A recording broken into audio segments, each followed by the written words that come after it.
اب یہ بات تو طے ہے سب کے لیے کہ ایک سپلٹ مینڈیٹ آیا ہے جس میں سب کو مل کے چلنا ہے۔ السلام علیکم، میرا نام رائے نظر ہے، رائے نظر حیات، اور آپ سن رہے ہیں میرا پوڈ کاسٹ جس کا نام ہے RNH اسپاٹ لائٹ۔ تو جناب، ملاقاتیں کافی ہو رہی ہیں between PTI and their allies and PMLN and Peoples Party, لیکن ابھی تک اس کا کوئی نتیجہ نہیں نکلا ہے۔ لگتا یہ ہے کہ دونوں کی خواہش یہ ہے کہ جو گورنمنٹ فارمیشن ہے وہ اسموتھ طریقے سے ہو، لیکن لگتا نہیں ہے کہ اسموتھ طریقے سے ہو پائے، کیونکہ سب کی خواہش یہی ہے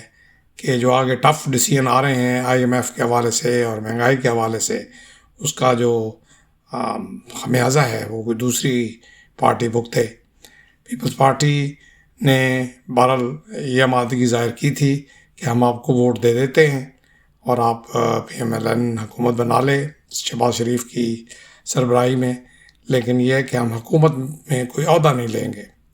جبکہ PMLN کا کہنا ہے کہ جناب اگر آپ عہدہ نہیں لیں گے تو پھر وہ رسپانسبلٹی شیئر کیسے ہوگی؟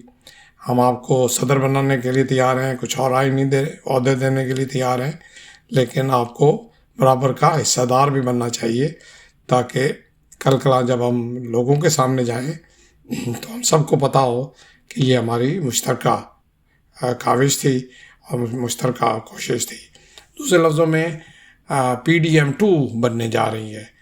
اور PDM2 جو ہے وہ PDM1 سے کتنی مختلف ہو سکتی ہے، یہی ان کے لیے چیلنج ہے۔ ساتھ جو PTI ہے اس نے اتحاد کر لیا ہے ایک سیکٹیرین جماعت سنی اتحاد سے، اور مزیدار بات یہ ہے کہ سب سنی جماعت کا انہوں نے آج تک، جو اس وقت تک جب میں آپ سے بات کر رہا ہوں، تو 80 جو لوگ ہیں انہوں نے اپنے ایفیڈیوٹس جمع کرا دیے ہیں، باقی 14 رہتے ہیں، اور ان کا دعویٰ یہ ہے کہ وہ باقی 14 بھی ہو جائیں گے۔ لیکن جو آزاد امیدوار ہیں ان میں کا بات یہ ہے کہ اب الیکشن کمیشن نے ڈیسائیڈ کرنا ہے کہ وہ جو ان کا سنی کونسل کے ساتھ مرجر ہے اس کو وہ تسلیم بھی کرتا ہے کہ نہیں۔ اگر وہ تسلیم نہیں کرتا تو پھر سچویشن بالکل انٹائرلی ڈفرینٹ ہو جائے گی، اور پھر صاف ظاہر ہے یہ بھاگیں گے اسلام آباد اپنے جو پیارے سے ججز ہیں ان کے پاس، سپریم کورٹ میں جائیں گے۔ وہ ججز جو انہیں کہتے ہیں کہ good to see you part 2 والے جو ہیں وہ بیٹھے ہوئے ہیں کہ جی یہ تو انوسنٹ ہیں، اور جن کا بس چلے تو ابھی شام کو ہی اڈیالہ جیل کے پھاٹک کھول دیں، اور جو اندر ان کا یار غار بیٹھا ہے جو ان کا فیملی فرینڈ ہے وہ باہر نکل آئے،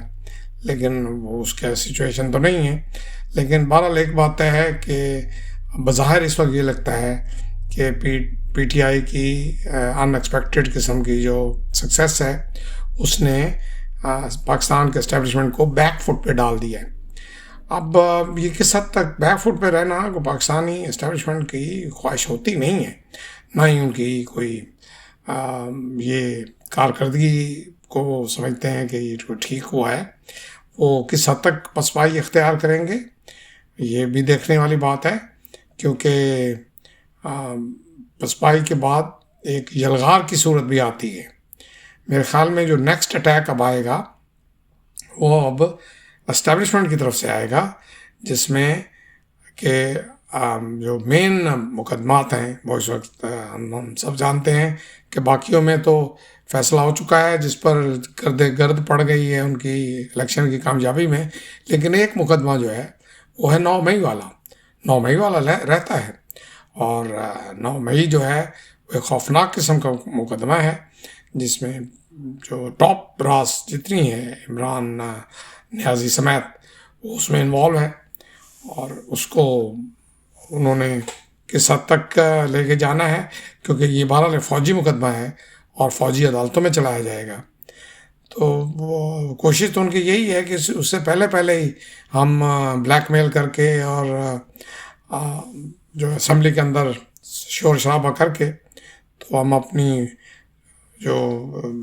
مراعات ہیں وہ حاصل کر لیں، لیکن ایسے ہونا شاید ممکن جو ہے وہ نہ ہو۔ تو جناب پختونخوا میں تو ان کی اکثریت آ چکی ہے، ہم سب کو پتہ ہے، اور ہم سب اس کو جانتے ہیں کہ وہاں تو انہوں نے امین گنڈا پور جیسے بدماش کو اپنا وزیر اعلیٰ مقرر کر دیا ہے، جو کہ سیدھا سیدھا وارننگ ہے اسٹیبلشمنٹ کو کہ ہماری آپ سے لڑائی ہے۔ لیکن یہ بھی حقیقت ہے کہ کیا خیبر پختونخوا جو ہے کیا وہ ملک کا حصہ نہیں ہے؟ کیا کہ لوگ جو ہے پاکستانی شہری نہیں ہیں؟ تو کیا وہاں کی حکومت کو وفاق سے جڑا ہوا نہیں ہونا چاہیے؟ اگر ان کا سوال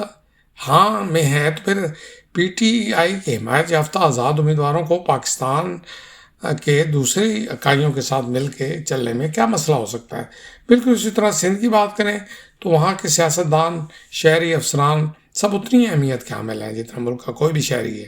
یہی چیزیں اور جذبہ پنجاب، بلوچستان کے منتخب نمائندوں، افسران اور شہروں پر بھی لاگو ہوتا ہے۔ یہ سب پاکستانی ہیں اور ان کی پہلی اور آخری شناخت بہرحال پاکستانی ہی ہونی چاہیے۔ ان سب کو اس ملک نے وہ سب کچھ دیا ہے جو ایک آزاد ملک کے شہریوں کو ملتا ہے۔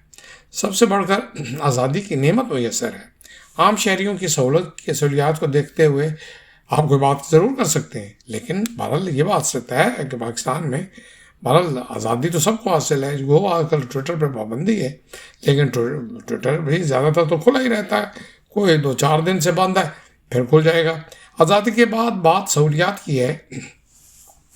تو یہ منتخب نمائندوں کی ذمہ داری ہے کہ بنیادی سہولیات کو ہر شہری تک پہنچانے کے لیے دن رات کام کریں۔ اگر وہ ذمہ داری یہ نہیں نبھاتے تو اس مطلب ہے وہ اس دھرتی سے بددیانتی کر رہے ہیں، اور اقتدار جو کہ ان کے پاس امانت ہوتا ہے اس میں خیانت کا مرتکب ہو رہے ہیں۔ پاکستان کا ہر شہری اس ملک کا دراصل مقروض ہے، اور وہ افراد جنہیں یہاں سے عزت، شہرت، دولت سب کچھ ملا ہے وہ دورے مقروض ہیں۔ منتخب نمائندوں سمیت دیگر افراد اگر اپنی ذمہ داریاں عمدہ و احسن طریقے سے نہیں نبھاتے تو بہرحال یہ بات طے ہے کہ وہ اس ملک کے ساتھ ناانصافی زیادتی بھی کر رہے ہیں۔ کہنے کا مقصد یہ ہے کہ پاکستان کے شہریوں اور بالخصوص وہ لوگ جو اہم فیصلوں میں شریک ہوتے ہیں ان کی یاد دہانی ہے کہ ان کو سے درخواست ہے کہ جناب خدا را اس ملک پر رحم کریں۔ آپ جب مختلف صوبوں میں حکومت قائم کر رہے ہیں تو پاکستان کی خاطر آپ آئندہ 5 برسوں کے لیے صرف لگن کے ساتھ اپنا کام کریں، اس ملک کی ترقی میں اپنا کردار ادا کریں۔ جیسے کہ ایک رہنما نے پچھلے دنوں کہا کہ میرے خیال میں معاملات تو کافی حد تک طے پا چکے ہیں، اور یہ بات طے ہے کہ مسلم لیگ نون اور پیپلز پارٹی مل کر حکومت چلائیں گے، لیکن بلاول بھٹو زرداری نے اس میں بڑا میچور کردار ادا کیا ہے۔ مجموعی طور پر تعاون، اپنے ذاتی اور سیاسی مفادات کو بلائے رکھنے کی سوچ آگے بڑھائی ہے۔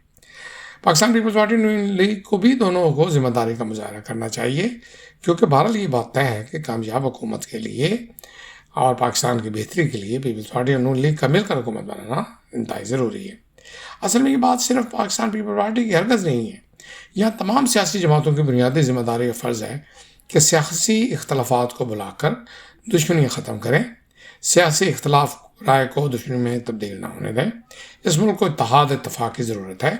اس ملک کو نفرت اور تقسیم میں مت الجھائیں۔ پاکستان تحریک انصاف جو اس وقت جو سنی کونسل بن چکی ہے اس کو بھی ایک قدم واپس آنا چاہیے۔ تقسیم میں کسی کا فائدہ نہیں ہے، بالخصوص گزشتہ 2-3 برسوں میں ہونے والے لڑائی جھگڑوں کا نتیجہ سب کے سامنے ہے۔ سب سے زیادہ نقصان اس میں عمران کی بیوقوفی نے اسے خود بچایا ہے۔ ان لڑائی جھگڑوں نے ملک کو شدید نقصان پہنچایا ہے، معاشی طور پر ملک کمزور ہوا ہے، قرضوں میں خطرناک حد تک اضافہ ہوا ہے، روپیہ کمزور ہوا ہے، مہنگائی آسمانوں سے باتیں کر رہی ہے، اور یہ حالات دیکھ کر بھی سیاستدان اگر اپنی دکانیں بند کر کے صرف اور صرف پاکستان کی بہتری کا نہیں سوچیں گے تو پھر سب کی سیاست کو سب سے پہلے خطرہ ہوگا، کیونکہ بہت زیادہ دیر تک یہ سیاسی تقسیم اور نفرت چل نہیں سکتی۔ اب پاکستان نے تو آگے بڑھنا ہے، سیاستدانوں نے اب یہ فیصلہ کرتا ہے کہ انہوں نے سیاسی نظام کو آگے بڑھانا ہے یا نہیں۔ پاکستان اس بحران میں ہے، اور یہ کوئی چھوٹا موٹا بحران نہیں ہے۔ تمام سیاسی جماعتیں اس نظام میں ذمہ دار حیثیت رکھتی ہیں اور اہمیت کے حامل ہیں۔ ان سب کو ہر وقت الزام تراشیوں میں وقت گزارنے اور ہر وقت سڑکوں پر بیٹھنے کی بجائے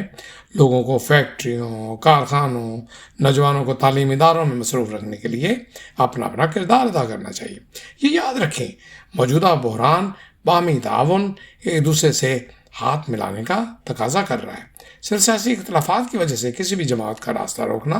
ٹھیک نہیں ہوگا اور یہ پاکستان کی ترقی کا راستہ روکنے کے مترادف ہوگا۔ اب جہاں تک جنہیں صوبوں میں وزارت اعلیٰ کا موقع مل رہا ہے وہ اپنے صوبوں میں عوام کی خدمت کریں، اور جنہیں وفاق میں موقع ملے گا وہ مجموعی طور پر ملک و قوم کی خدمت کو ہدف بنائیں۔ پاکستان تحریک انصاف کے حمایت یافتہ جو صوبہ مخدوم ہیں وہ حکومت مقام مخدوم بنائیں گے۔ مرکز میں عقل و شعور سے کام لے کر ملک کی ترقی میں بھی انہیں اپنا کردار ادا کرنا چاہیے۔ غیر ضروری پی ٹی آئی کو غیر ضروری مزاحمت، بیان بازی، اینٹی اسٹیبلشمنٹ رول اور اس قسم کی بکواسیات، مظاہروں، احتجاج سے نہ صرف اس کا اپنا نقصان ہوتا ہے، اور اگر مزید نقصان کرنا چاہتی ہے تو بسم اللہ پھر سڑکوں پر آ جائیں، لیکن ضروری ہے کہ ہر وقت رونا دھونا اور منفی سیاست ہر وقت برداشت نہیں ہوتی۔ جیسے کوئی بھی کھلاڑی اب اپنی اگر کھڑا ہے پچ پہ تو ہر بال پہ تو چھکا نہیں لگاتا، کبھی وہ سٹاپ کرتا ہے، کبھی پیچھے بیک فٹ پہ جاتا ہے، کبھی فرنٹ فٹ پہ جاتا ہے، کبھی دائیں کھیلتا ہے، کبھی تو پی ٹی آئی کو ایک سیاسی جماعت بننے کی ضرورت ہے۔ اس وقت وہ ایک قسم کا ایک گروہ ہے جنگجو قسم کا، جن کے ساتھ پھر اگر جنگ وہ کرنا چاہتے ہیں ان کے ساتھ جنگی آلات کے ساتھ کرنا ہو جائے گا، طریقہ کار اپنایا جائے گا۔ قومی اسمبلی میں ملک کے بہتر مستقبل کے کام کرنا چاہیے، نہ کہ سیاسی قائدین اس فورم کو اسمبلی کو صرف اور صرف ایک دوسرے کے خلاف بیان بازی کے لیے استعمال کرنا شروع کر دیں اور گھنٹوں ایک دوسرے پر الزامات لگا کر ملک و قوم کا وقت اور سرمایہ ضائع کرتے رہیں۔ دیکھنا یہ ہے کہ اس میں پی ٹی آئی اپنے لیے کون سا رول چوز کرتی ہے۔ بظاہر یہ لگ رہا ہے کہ اس نے ماضی سے کچھ نہیں سیکھا ہے،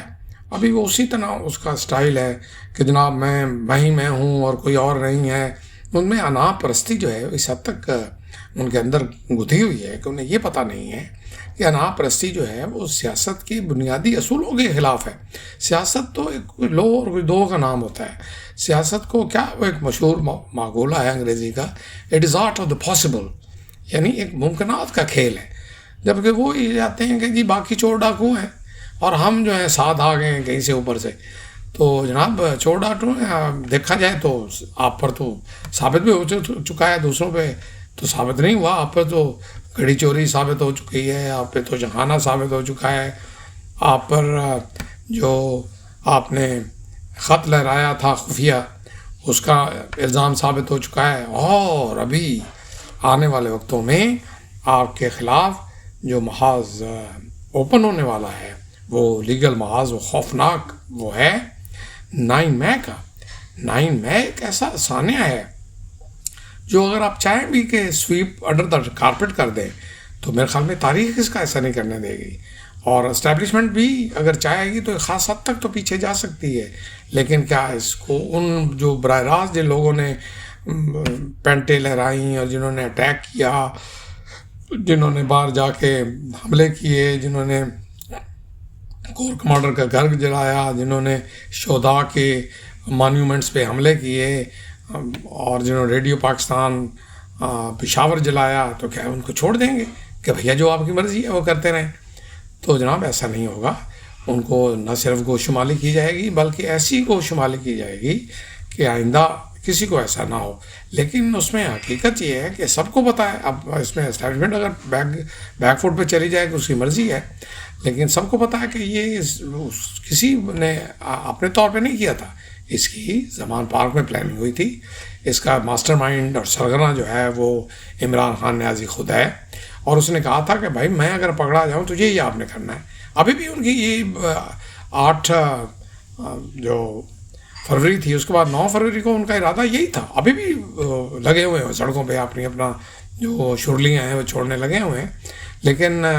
اس کو بڑے میچور انداز میں، حالانکہ ایک گھٹیا قسم کو کمشنر پنڈی نے بھی بکواس کی جو فوراً ریویل ہو گئی، پھر اس کے بعد پنٹری پریس کا ایک اسکینڈل بنانے کی کوشش کی، وہ ایکسپوز ہو گیا۔ تو یہ پتہ چل رہا ہے کہ پی ٹی آئی آرام سے نہیں بیٹھنے دے گی، کیونکہ وہ بار بار کہہ رہی ہے کہ نہ ہم حکومت چلنے دیں گے، اور سب سے خوفناک بات نہ ہم ریاست چلنے دیں گے۔ اب ریاست نہ چلنے دینے کا مطلب یہ ہے کہ یہ سیدھا پاکستان فوج کے خلاف ایک اعلان جنگ ہے، اور یہ چیز پاکستان فوج کبھی عموماً برداشت نہیں کیا کرتی۔ انلیس کہ کوئی ایسا بیرونی پریشر ہو کہ وہ کہیں کہ عمران نو جان دو، لیکن میرا نہیں خیال ایسا ہوگا. تو ابھی ستیہ خیرہ نہیں ہے پی ٹی آئی کے لیے، ابھی خوفناک قسم کا ان پہ ایک پریشر آنے والا ہے، اور اس میں شاید یہ سروائیو نہ کر پائے. میرا نام رائے نظر ہے، اور میرا پوڈ کاسٹ آپ سن رہے تھے جس کا نام ہے RNH اسپاٹ لائٹ. خدا حافظ.